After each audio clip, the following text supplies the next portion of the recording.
Bismillahirrahmanirrahim. Assalamualaikum warahmatullahi wabarakatuh.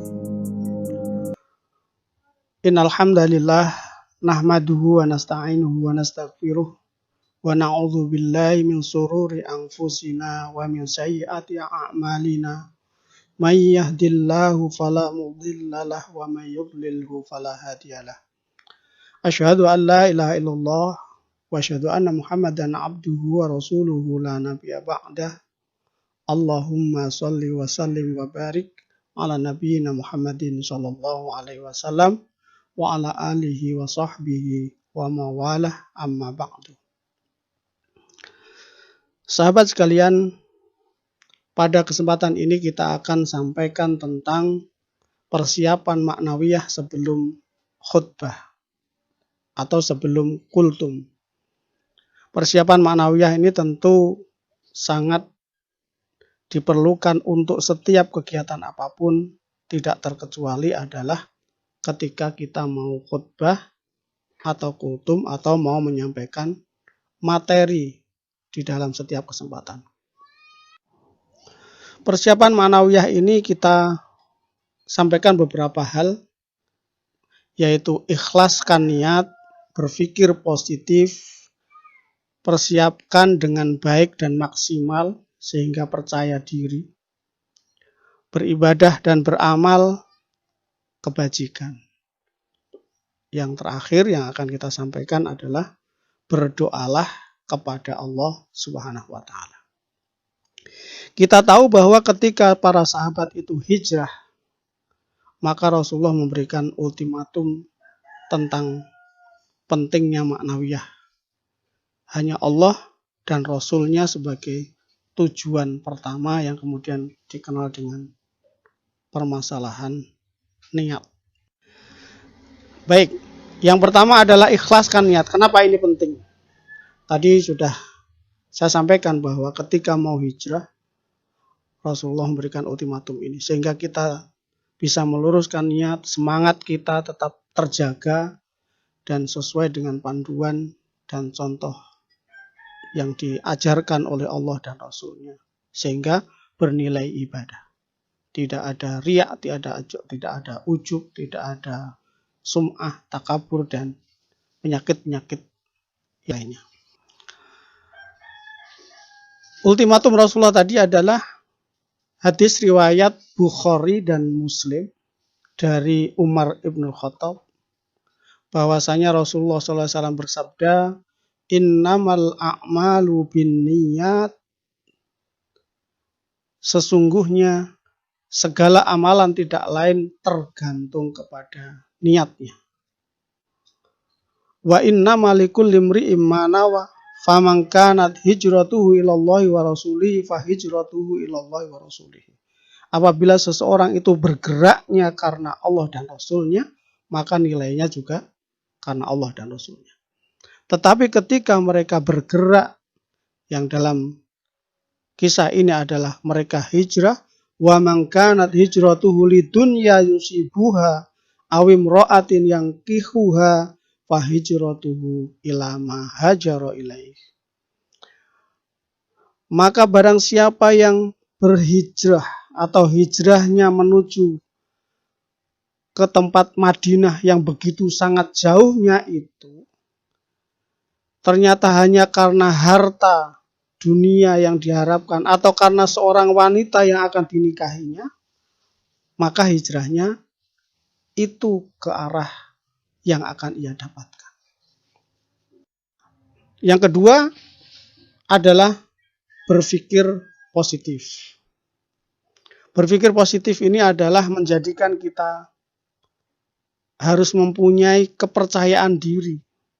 Kita nanti pasti sukses, pasti bisa, pasti lancar. Tapi kalau sebelumnya adalah sudah mempunyai kepercayaan diri yang rendah, berpikir negatif, kayaknya saya nggak bisa. Kayaknya gagal ini, saya nggak siap. Maka kita harus berpikir positif. Allah Subhanahu wa taala di dalam sebuah hadis qudsi disampaikan, ana indza dhanni abdi bi. Allah itu sesuai dengan persangkaan hambanya. Itu yang harus kita lihat tentang pikiran-pikiran positif kita yang akan menjadi penolong atau memperlancar ketika kita akan khutbah atau menyampaikan materi kultum. Yang ketiga, persiapkan dengan baik, persiapkan dengan maksimal. Ingatlah, ada satu kalimat yang sangat penting dalam hal khutbah atau kultum ini adalah naik panggung tanpa persiapan, bersiaplah turun panggung tanpa kehormatan. Segala sesuatu itu adalah dengan persiapan. Apapun itu, persiapan adalah kunci tentang suksesnya kegiatan seseorang, amalan seseorang. Tanpa persiapan maka kita menjadi ragu-ragu dan tidak yakin, dan dalam perjalanannya juga akan berantakan. Dalam peperangan saja Allah SWT menyampaikan tentang persiapan dengan kekuatan apa saja. A'udzubillahi minasyaitonirrajim.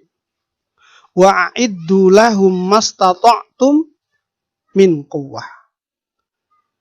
Dan persiapkanlah untuk menghadapi mereka kekuatan apa saja yang kamu sanggupi. Dan di situ disampaikan di dalam sampai akhir ayahnya tentang kuda-kuda yang ditambat untuk berperang. Yang dipersiapkan itu, kamu menggentarkan musuh Allah dan musuhmu dan orang-orang selain mereka dan seterusnya, sebagai tanda bahwa sebelumnya Allah meminta kepada kita untuk mempersiapkan apa saja yang menjadi sarana untuk kesuksesan di dalam peperangan. Kita harus mempersiapkan sarana persiapan yang semaksimal mungkin untuk kesuksesan khutbah atau yang keempat adalah beribadah dan beramal. Ini sebagai motivasi tambahan bahwa nanti akan bisa kita rasakan apa sih bedanya ketika maknawiyah kita sedang jatuh. Ketika tidak punya amalan terbaiknya pada hari itu atau kemarinnya, kemudian tiba-tiba kita khutbah atau tiba-tiba kita kultum, maka rasanya akan berbeda ketika pada hari itu, pada hari kemarin kita sedang rajin-rajinnya sholat, khusyuk-khusyuknya sholat, sedang pada keadaan puasa, sering berzikir, sholawat, dan bahkan mungkin dengan sedekah. Dengan itu ternyata akan memberikan suatu dorongan moral, dorongan maknawiyah yang luar biasa.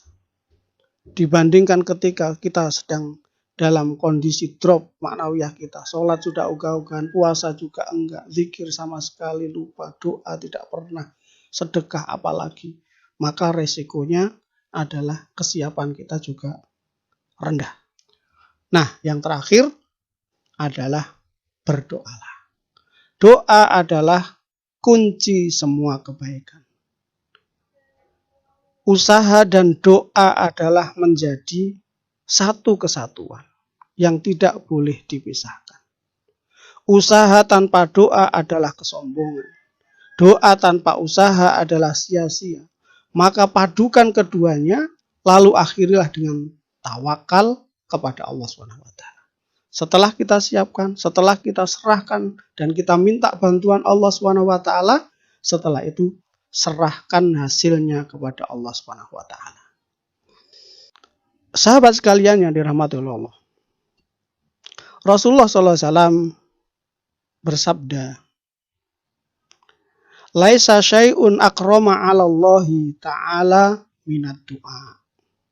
Tidak ada sesuatu pun yang lebih mulia di sisi Allah Ta'ala daripada doa.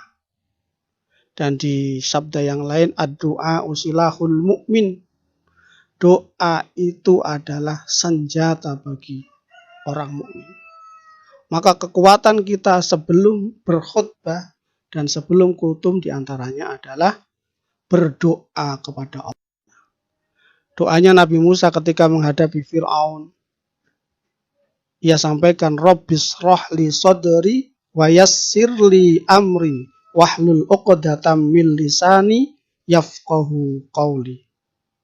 Ya Rabbku, lapangkanlah untukku dadaku, dan mudahkanlah untukku urusanku, dan lepaskanlah kekakuan dari lidahku, supaya mereka mengerti perkataanku.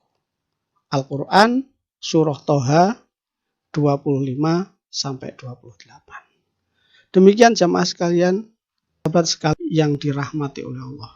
Semoga dengan bekalan itu kita sukses atas izin Allah Subhanahu wa taala setelah upaya-upaya yang kita lakukan. Semoga bermanfaat. Alafu minkum. Wassalamualaikum warahmatullahi wabarakatuh. Terima kasih sahabat sekalian.